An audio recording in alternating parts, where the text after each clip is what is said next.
Hello and welcome to another modelling video. This is Alan from the Makona Man at YouTube with another model video. Today we're going to be unboxing, building and reviewing the Italeri 172nd Kfir C2 C7, based off the tooling from the Lion, released in 1988. Reboxed and sold throughout the 90s, 2000, 2010s with decals and extra bits. Retails between $10 to $20, not really available at the moment. It is an indigenous made Israeli fighter jet based off the French Mirage, made and serviced from the 1960s. Kit contains 3 polystyrene injection molded runners, one of them clear, a sheet of screen printed water slide decals, and full isometric black and white instructions covering all the steps in 5 stages in a printed rigid box with the color and decal scheme on the back.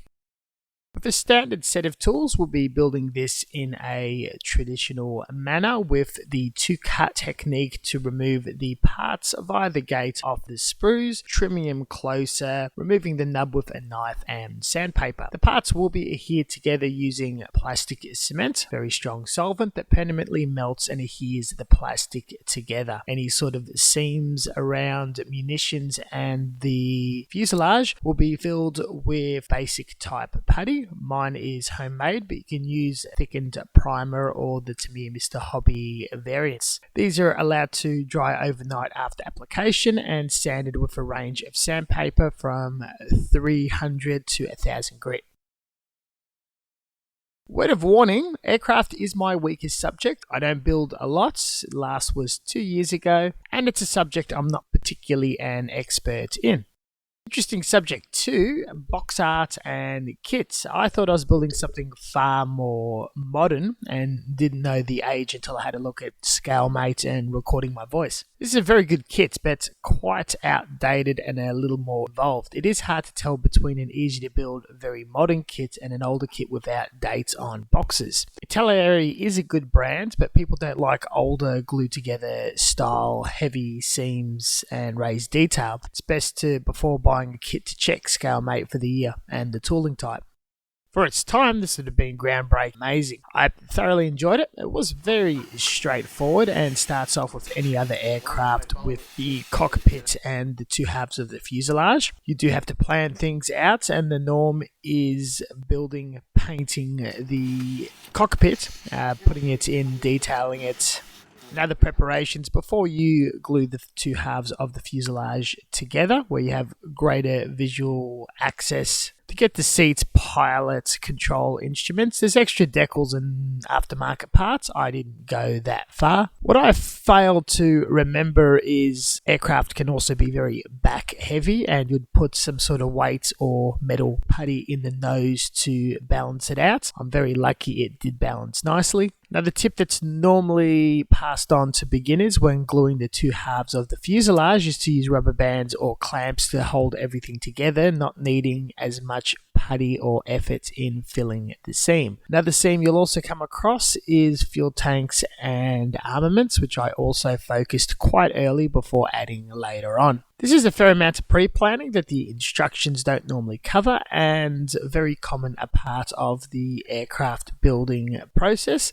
Plus the decision, are you going to have it in flight or on its landing gear, plus locating miniatures and figures, which most have trouble with.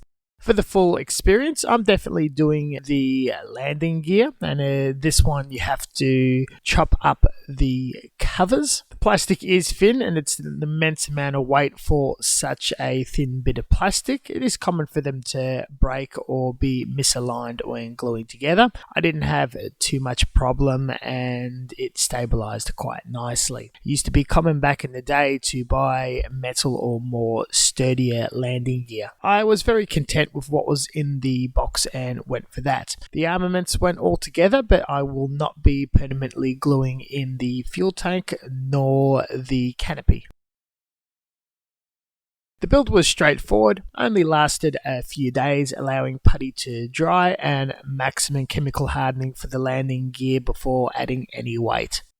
With high quality Watashi grade masking tape, low tack, I covered the cockpit area, then started colour matching and thinning down, mixing the paints that I intend to do for the 3-tone camouflage. There was a scheme just grey, but that's far too boring, and I really enjoyed the colours on the box art. The paints are a mix of automotive grade and Mr. Hobby lacquer solvent paints, thinned down with low heat premium automotive slow drying lacquer thinner via a 0.3 and 0.5 airbrush through a housing standard hobby compressor in a well ventilated area at between 11-15 psi, watered down to the viscosity of water. Very thin. Light coats, slow build up, and I'm doing it in 2 tones. The main camouflage colour and a lighter colour that I dust on and colour in the middle to give a motting, variable colour tone, soft feel to it, other than just a solid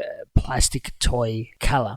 The airbrush is also an advantage in a very soft edge. Once I started going for the other colours, I would start with a very fine line outlining the shape of the camouflage based off the reference material. The reference can also give some blind spots where you can't see every part of the aircraft, and it is advised to download more pictures of that scheme or an idea how you're going to be spraying it around. The 3 tones were easily pulled off. After drying, I put a bit of masking around the end of the nose and other areas to paint the underside so the blue would not bleed through to the upper part of the aircraft. The fuel tank was separate as there's a little brown on the top, and it would have been glued in later.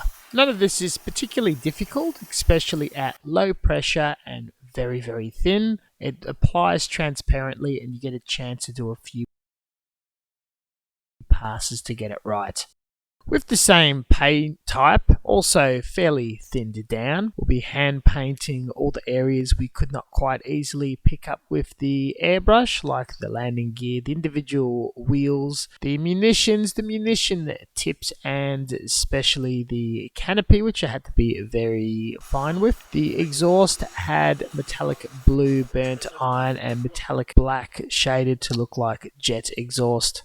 For definition, picking up the panels and a bit of shadowing, I used Tamiya panel line accents colour thinned with gum turpentine and sludge washed the whole thing, picking off the excess wash with a tissue. Canopy is attached with PVA glue. More modern Cold War aircraft have a lot of markings, and it does come with water slide decals. Thankfully, they were still active and usable, only requiring 30 seconds to soak. They easily lifted up and applied, a bit thin and fragile, pre-cut, so you don't have to go all the way to the edges. They were sufficient. With the crazy amount of markings, I tactically targeted quadrants, cut them out, applied them, and put a clear coat before handling the next section not to double handle and damage the decals. Decals were applied on a gloss surface and sealed in gloss. Once all done, I put a matte coat to dull everything down as a final finish. Finishing the model and concluding the video. This is a fairly solid kit, though I don't think my opinion is too valuable or valid due to my inexperience. I enjoyed it. It looks roughly like the reference material and box art. Compared to a more modern kit, the details and panels are a bit lacking and harder to get right with the washes and weathering methods. With what I've had to work with and the methods I've used, I'm very pleased with how it's finished. There were some decals I didn't use because they were too fine and clashed with the colours, plus the instrument panel one. I failed to mention in the painting video that you will also need to get references for the internal colours, landing gear, munitions, as they don't really cover too much of that, but it's more targeted for kids and casuals back in the day. Not a showstopper, I wouldn't necessarily enter it in a competition, but fairly happy to display and have it in my collection. The reason I grabbed it, which was an impulse and cool factor, it met that and I enjoyed it as a quick mental build after the Model Expo and inspired to do aircraft after seeing a large amount of them. With this, I'm definitely kind of over it.